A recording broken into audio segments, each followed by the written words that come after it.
Hello,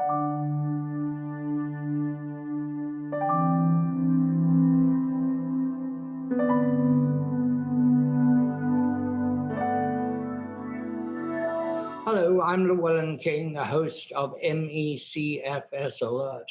I'm absolutely delighted today to be able to share with you the extraordinary Tom Kindlon. You all know his name from CoCure and from enormous, prodigious activity on social media. He was a key figure in refuting the findings of the PACE trial. He is in Dublin, where he lives. He has been a victim of the disease since he was 16, but let's hear it from Tom directly. Tom, welcome to MECFS Alert. It's Thanks. grand to see you.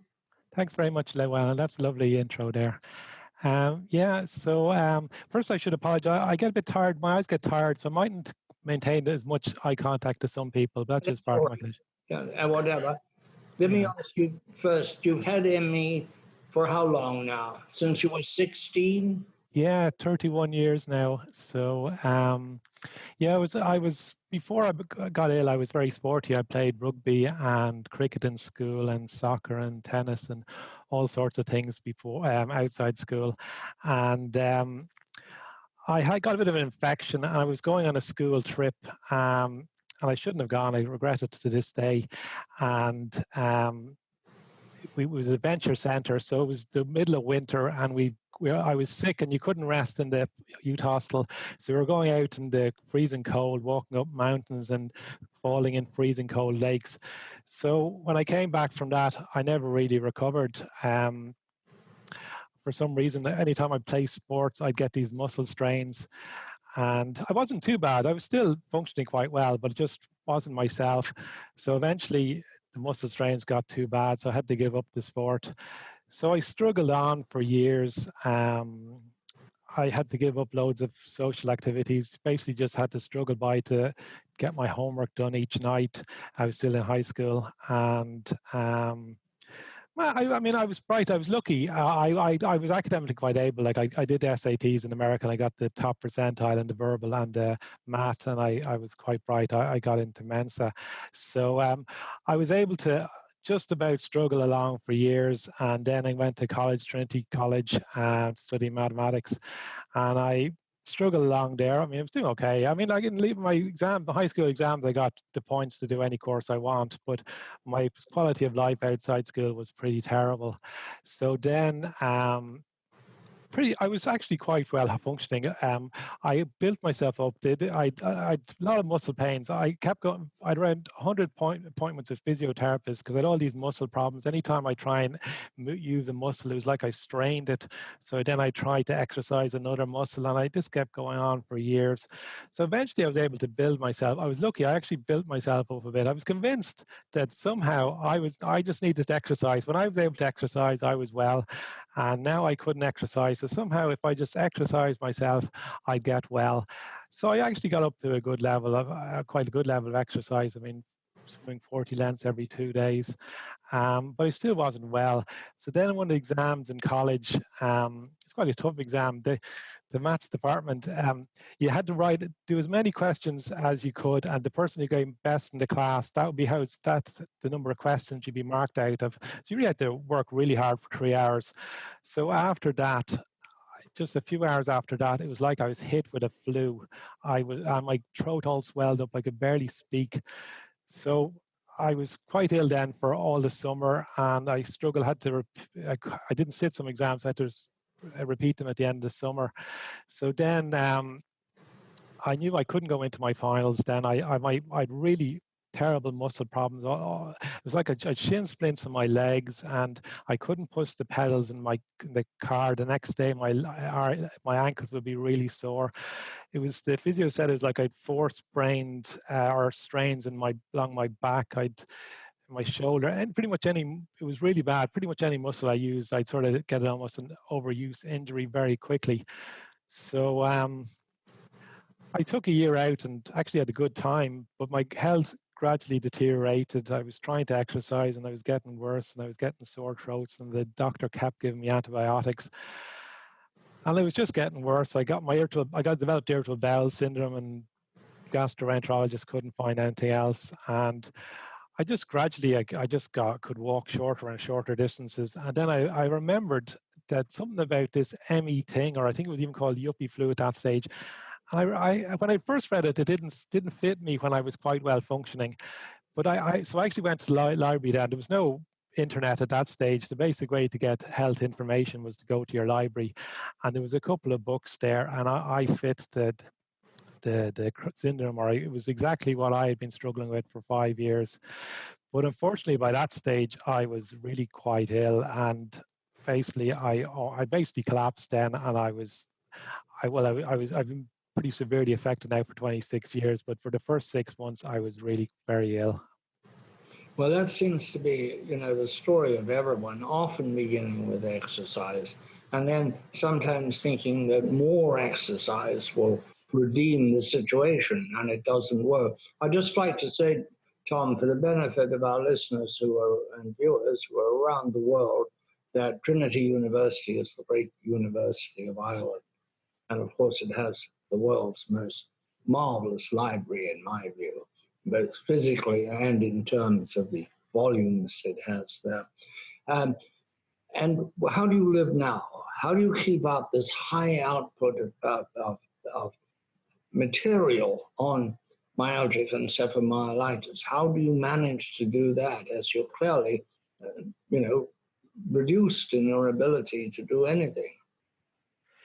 Yeah, well, I'm very lucky. I'm pretty much spoiled. I live with my parents, and they pretty much do virtually all the practical things, the shopping, the cleaning,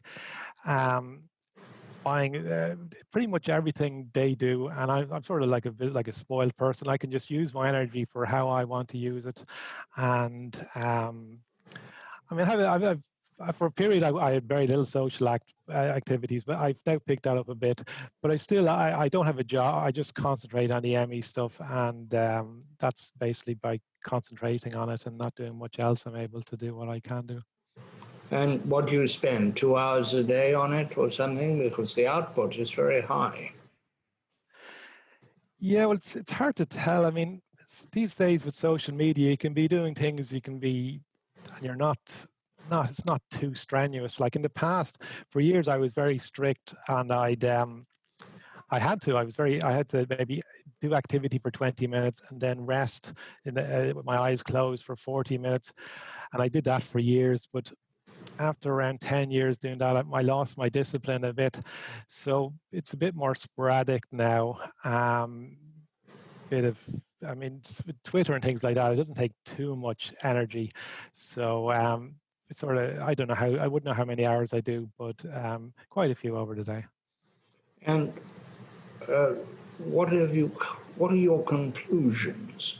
Have you come to any ideas about ME? With all of this material, plus your own horrendous experience with this disease, what conclusions have you come to? Yeah, to be honest, I mean, I don't feel I'm the person to give the conclusions. I don't have a strong biological science background. So I've sort of concentrated more on the methodology of studies and flaws in the methodology. And that's sort of where I can read papers and get a reasonable understanding of good points and weak points. But in terms of what causes it, I'm open-minded. I mean, it seems to be, like in my case, often triggered by an infection, but I'm waiting for the scientists to come up with the answers about what causes it. Tom, what was your role in debunking the PACE trials? Yeah, I mean, I've been following that for years. There was internet lists way back when most people weren't on the internet. I was on the internet in the late 90s and early 2000s, and there was people I was learning from, like Dr. Ellen Goudsmith. She's a psychologist with ME, and she really knew the literature well. So I learned a lot from her over the years. And then the protocol came out in 2007, which sort of they said what they were going to do. So I had a good knowledge of the paper before a lot of people, and I could sort of see some of the flaws in non-objective measures. And so then it came out in 2011. I was sort of a head start on other people because I kind of knew what it was all about. So on discussion lists, I sort of was able to point out problems in what if the first Lancet paper came out, and I kind of knew the literature about papers that you could quote that would sort of challenge that claim. So I sort of, at the early stages, I was sort of one of the main people. Then more or very able people came in, like say Caroline Wilshire, who's a psychologist from New Zealand, and she was like a proper full-time academic. So we were all with different people that worked at different stages. But I suppose there was another guy called Llewellyn Matthews from Australia. So he was quite a severe patient, and we knew that the data if we could get at the data, that there was going to be, the claims weren't going to hold up. They were cherry picking what they were showing us. So people had been trying freedom of information requests to try and get this data out, and it was very frustrating. They were getting away with all sorts of weak excuses not to release the data. So he was very disciplined. He became like almost a lawyer, a legal expert in freedom of information and how to get what to say, and how that they couldn't wiggle out to giving the data. So he did that, and the team, the PACE trial team, were kind of appealing it, but they kept losing. The information commissioner previously had been sort of agreeing with them, just almost because they had the status and they were the establishment, so they were getting away with a lot of stuff. But anyway, with this one, he eventually he had them down, and they lost the first round, and then it went to a tribunal. So they spent like nearly 250,000 on lawyers trying to fight, just releasing the data. £250,000, about $300,000. Shall we just back up a bit for the benefit of the very few viewers who don't know what the PACE trials were? If I have it right, they were a British theory about ME, that you could treat it with graded exercise.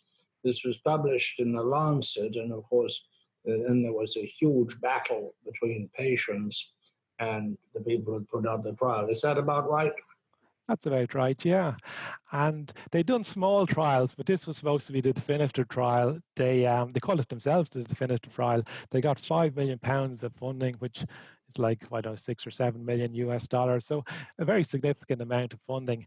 And it was supposed to be the definitive trial. So this was the battleground. There'd been little trials before, but this was going to be whether these treatments worked or not was all depending on this trial almost. So Llewellyn then, as I was saying, he got this case, and they put up this big expensive lawyers to try and fight the case, but they lost. And then so we got the data then, and I remember Llewellyn just posting it. We were at a private forum, and he posted it up, and it was amazing. It was an amazing present to get, and we could see straight away that if they'd say published the recovery as they had promised they were going to do in the protocol. With medicine, these days, maybe not 20 or 30 years ago, but these days you make a protocol, you say this is how we're going to, what we're analyzing and how we're going to do it. And they had done that, but then when they published, they didn't publish what they were going to publish. They changed the rules and changed what they published, and they were claiming 20% recovery rate, which we knew that the recovery based on the sort of statistics they were showing weren't anywhere near 20%. So Llewellyn looked for the data just to get the recovery as they defined it in the protocol, and we could show that they hyped the data, and that's what happened. There was actually no increase in recovery above the standard medical care. So this was well, it was shocking, but it was also gratifying that all our work, we were right. We'd been proven right. So then we published a quick paper on the recovery, and then later on there was an overview paper where we collated all the data from the different different papers. They published lots of different papers. They sort of put a piecemeal with the data coming out, little pieces. So we reanalyzed it with the data we had, and we showed that yeah, people were improving a little on some questionnaires, but on the objective data, they weren't improving. And if you came back 2 years after the trial was finished, they weren't long-term any better. So really, the treatments had been a flop rather than what they had said that these were. Yeah, right, Tom.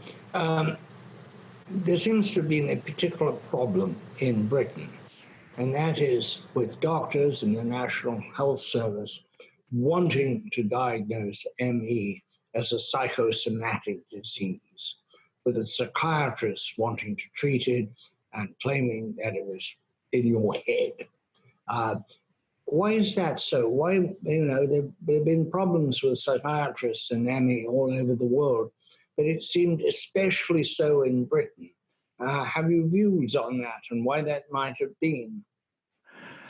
I mean, I have my own theories. I'm not an expert, but to say the NHS is very centralized. Say in America, you could go, if you're not happy with a doctor, you can go to another doctor. Well, I mean, I'm not saying the poorer people maybe couldn't, might be restricted with Medicare, but the wealthier people can would shop around a bit. In England, it's very centralized. The NHS, you go to your local clinic, and most people don't have private health insurance. And say the NICE guidelines had recommended CBT and graded exercise on flimsy evidence. So all the other causes were got rid of, and these were just the two only therapies, and all these clinics popped up over England, 50 clinics offering graded exercise therapy and CBT, and sort of became the establishment then, and other even good doctors were kind of pushed out of the system, and it was all just professionals offering CBT and graded exercise. So that's my theory. But one of the things we see here in America is the clinicians, not the researchers, but the clinicians tend, as a general thing, to be getting older. We're not seeing young doctors coming into the field. In research, it's a little better spread out, I'm told. What's the situation in Europe? Is there difficulty in attracting clinicians to do this work? Part of the problem here is economic, because nobody with ME can be diagnosed in 7 minutes and sent on their way with some pills. And therefore, there's not a lot of incentive to treat ME patients who have to spend a lot of time with their doctors, a lot of time being diagnosed, and a lot of time being comforted for decades. Yeah, well, I'm not an expert on every European country, but there is a definite problem that a lot of the doctors, we would say in Ireland with the Irish ME/CFS Association, we try to get speakers in, a lot of them in their 60s, 70s, 80s. They're really, it is a problem there, and as you say, there's no. I mean, because there's no tests, doctors wouldn't, or a lot of doctors, sort of biomedical doctors, like solid tests. They can measure something, and then they can see if they give a treatment, whether it improves or disimproves. Well, with ME, it's all very vague. So I can sort of see why some doctors aren't so attracted to the area, like you say, but it is a big problem. What do you as a patient do? Is there any advice that you, Tom Kindlon, patient, can give other patients? Yeah, I mean, the thing is that certainly pushing yourself for whatever reason. I don't understand the biology of why exactly pushing yourself causes this post-exertional malaise or post-exertional neuroimmune exhaustion, or whatever you want to call it. All these different symptoms, and if you keep pushing yourself, for some reason you can get worse and worse and worse, and that's what happened to me. I was quite mildly affected for years, and I believe if I hadn't pushed myself, and I mean, it was just unfortunate I wasn't diagnosed, I don't think I would ever got as ill as I did. So different ways of balancing your activity, I mean, heart rate monitors, pedometers, things like that to balance out your activity, that you don't push yourself outside your envelope. I mean, Leonard Jason has this energy envelope theory. That's DePaul University, Leonard Jason. Right. Yeah. That's right, yeah. So he's done studies on them, and it seems to be if you stay within your energy envelope and don't push too hard, you can either improve or at least stop yourself getting worse. So I mean, there are other treatments then for symptoms as well, but I'm not the best person, I was supposed to One answer. of the things that you do, and I think do, it's extraordinary work, is just keeping people in touch and informed by moving around the data that there is. And I think that's an extraordinary public service you have been performing for a long time and continue to perform. And I think, in my experience, people should be extremely grateful to you for your endeavor. Um, is there anything you've learned from all this information that has come across your computer? Sometimes the theory looks very promising, and then a study comes along and it doesn't work out. Or you can have a study that theory that looks promising, and then it never gets built on, and it's a frustrating area. So I try not to get too attached to any one theory and just hope that there are replications. And hopefully, I mean, with the COVID thing now, it's very exciting. I feel that there's impetus that. I mean, I think a lot of the people, what they have, the long COVID cases, a lot of them, not all of them, but quite a lot of them really sound like ME patients. And there's really, around the world, I think there's a real push to try and understand this. So And that gives me... biomedical research is going to attract a lot of fresh new minds that might not have gone into the field if it had not been for COVID. And I think that's very exciting and important. I think COVID is a high price to pay for it. There we are. Anything else you would like to tell all of these people who follow you or see your name daily, as I do? I don't know. I mean, a lot of my work, which you haven't touched on so far, is with the Irish ME/CFS Association. So when I got involved with that was only 45 members, and I really built on that, and I tried all sorts of different angles. We sent out press releases, and I've organized over 400 media interviews in Ireland to try and get people diagnosed and build up the people out there who can help the cause. So again, that's what I think a lot of countries could do something like that. Some countries are the level of awareness is quite low. Say a lot of the non-English speaking countries in Europe. So you're saying we need, it's been very effective in Ireland, and I know it's been very effective around Boston, the ME/CFS associations, where people exchange information and the camaraderie and just knowing that they're not alone. Exactly, yeah. I mean, there's all sorts of things. There can be so support and camaraderie, like you say, and then information sharing. And then, I mean, in Ireland, we set up a research fund. When I got ill, there was no research fund in Ireland. And I felt basically Ireland, it was like a waste paper. We were being ignored, and I felt there wasn't going to be any progress anytime soon. So I felt we should try and set up a research fund. It was estimated that maybe 10,000 people in Ireland who could have it. So that's maybe 100,000 people who have a relative with it. So we should be able to raise some money for research.